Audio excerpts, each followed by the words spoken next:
Hello captains, hello pirates, and yes, you too scurvy dog, I see you. Welcome back to the channel. About a month ago in December when we unlocked the community tab, our first post was a poll and I asked you if you would like for me to read the patch notes to you when the developers put them up, and well, here we are. We have some patch notes. I'm going to leave a link in the description to the subreddit where I pull these from. And by the way, if you have not joined the subreddit, I highly recommend it. While some subreddits can be a little bit aggressive, the community that we have over in Skull and Bones is actually pretty kick-ass. Come on by. Since the launch of Season 4, our team's focus has been set on addressing and delivering fixes to the most critical bugs and issues identified thanks to you, the community, as early as possible. As such, we will be deploying our Year 1 Season 4 1.3 update, which brings about minor balance changes and a host of bug fixes to player-reported issues through additional maintenance this week rather than next week's scheduled maintenance. Under gameplay updates, we have status effects. Reduced punctured armor reduction from 500 to 300. Developer note, since the introduction of the punctured status effect in Season 4, we have been closely monitoring player feedback and believe it has had a significant impact on the overall increase in damage dealt by players using the Garuda specifically.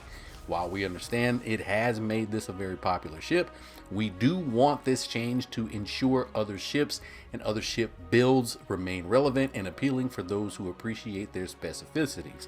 We will continue to monitor your feedback and potentially bring more changes to ships and equipment in the future to ensure more diversity and options for all players. So yeah, unfortunately for Garuda fans, this is going to put a little bit of a damper on the second half of Season 4 for you, but I mean, we have to be honest, we had to see that this was coming because Punctured is really taking off. Now, I am going to say I'm surprised that it doesn't say anything in these notes that the Punctured isn't being affected both ways, outgoing and incoming. Now, again, this may actually, refer to us. I need to get into the game and, take on some things that do a heavy amount of puncturing. But if it is only for us and, the Garuda, which it looks like, or at least what it reads like is going to be the major thing affected, that is going to kind of suck. Because I am very much tired of being punctured by some of these ships out there. You go out of your way to make these really tough builds only to get, sunk instantly by some of these bosses. That shit's not fun. But next we have the Great Shadow Mythic Vikram World Event.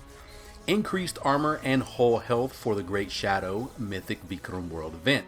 Developer note, with the introduction of the Mythic difficulty world events starting in Season 4, our goal is to bring more challenging content for our most advanced and engaged players.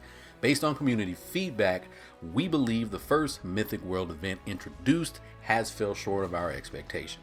With these changes, we intend to increase the difficulty of the fight and bring it closer to our expectations for cooperative and strategic gameplay. More balancing changes are being worked on and planned for future updates to bring the level of difficulty and challenge some of you are eager to battle against. I have no idea why that was so hard for me to say. Players will also now automatically leave the server and be match made after 5 minutes following the conclusion of each Mythic Vikram world event. Developer note, following our introduction of Mythic difficulty world events where players were match made with other players and transported to a new server for the fight, we observed various issues which made the post-event experience less than ideal. We observed that players were getting increasingly distributed across servers if they participated in the events, which made the world feel emptier than before for many players. With this change, we hope to bring back the same player distribution across servers as before and make the world fuller with players again. Now, I'll be honest, I have not tried this out yet, so please, any of you who have, jump into the comments and let me know if this is something that you feel is a positive, thing to be adding to the event. Me specifically, I hadn't jumped into it initially because I thought it was an event that would just happen when someone, answered the call. Because if you look at it, it has an option to hold square to answer the call or heed the call or start the call or some shit. And I had been waiting for that just to happen instead of being the person to initiate it. Found out in the subreddit that I recommended you join that it was something that actually had matchmaking, and that's how you get into the event. And Again, while I probably should check it out, it's just something that I haven't dove into yet. But I did notice that there's also one for one of the forts, one of our more tougher forts, and maybe Mega Fort Houston, possibly. But yeah, there's matchmaking for that too. So, I might put one of those videos together and just try it out and, post that, let you guys see how good or bad that goes. But moving on. For the Vanderkill World event, fixed an issue where the vortex effect from the mortar attack was higher than intended. Fuck that event. Improvements and bug fixes. Combat fixed an issue where players had difficulty aiming weapons, especially when navigating on tall waves. Please note that aim assistance can be adjusted in the settings. Also, fixed an issue where taunt effect did not build up as effectively on enemy ships because they had unintendedly high resistance against the taunt effect. That actually sucks, and that makes a whole lot of sense because I've stayed away from my battle junk because I'm like, yeah, I like the idea of it, but I just don't feel like I'm kicking this taunt off. And even when I use some of the taunt furniture to boost it or make it last longer, it just really didn't work as well as I wanted to. So that explains a lot. So I'm actually glad that there was something done about that. And to be completely honest, I didn't even know I had aim assistance on in this game. I didn't even know it was a thing. So it's on. I'm gonna actually turn mine off to see if there's any difference with it. I recommend you doing the same thing, especially if you're having problems with it. But if you are, looks like you can adjust it in the settings. Under weapons, fixed an issue where the max range for the Nashkar long gun was incorrectly set at 600 meters instead of 1,000 meters. I'm not entirely sure if that's actually the gun itself or if just the listing on the actual equipment, but it does look like that has been corrected. Again, this is something I'm going to have to test out myself because I'm not entirely sure, but if you do know which one it is, again, help us out, jump into the comments. Under the Helm, addressed an issue where Helm contracts at trading post could not be accepted in succession.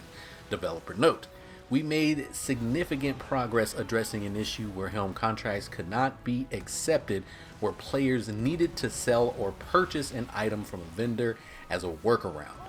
This issue should now be significantly reduced. Due to the complex nature and impact of this issue, we have made additional non-player facing changes which allows us to gather more information regarding this bug and will continue to monitor the situation. Should you still encounter the issue, please report it through the bug reporter with detailed information so that we can continue looking into other causes. I will be sure to copy and paste the bug reporter link down into the comments right there alongside the link to the subreddit. Next up, under contract, fixed an issue where certain contracts and investigations were being unintentionally re-added to players' journal without the ability to remove them even though the contract and/or investigation were already completed. Developer note: this is a systematic fix which addresses multiple contracts and investigations, including the reported Talons of Wealth and Deafening Verses. Fixed an issue where players were unable to complete the step of crafting a Badar in the contract a seaworthy ship. Fixed an issue where Skurlock's jacket was not provided while players were active on the contract The Devil's Gambit.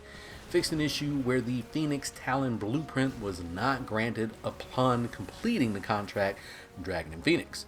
Fixed an issue where players would respawn in a different ship instead of the Dow after sinking in the transient brig in the contract Stolen Crescendo.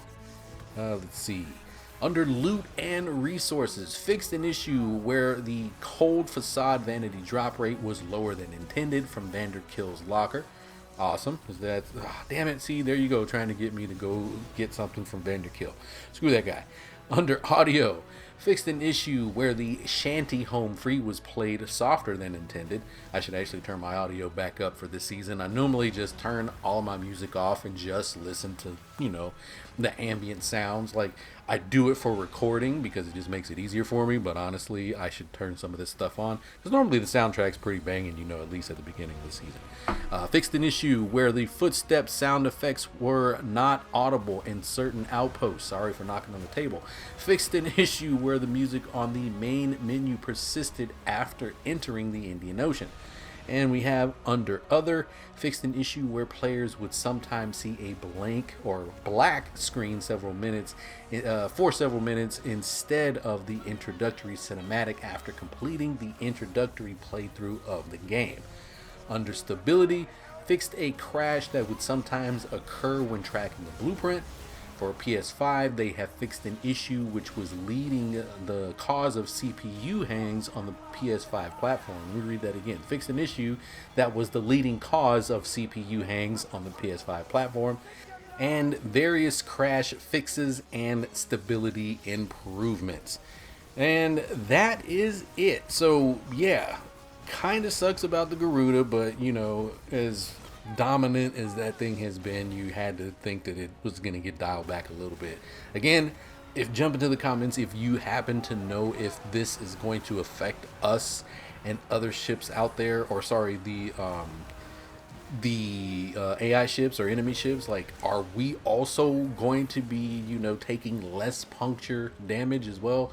Because, man, that's really gonna make for a really crappy second half of the season if that's not the case. But that will do it. Thank you for coming by. If you have any questions or anything, go ahead, throw them down into the comments section, and as always, we will try our best to see you in the seas. Take it easy out there, Captain.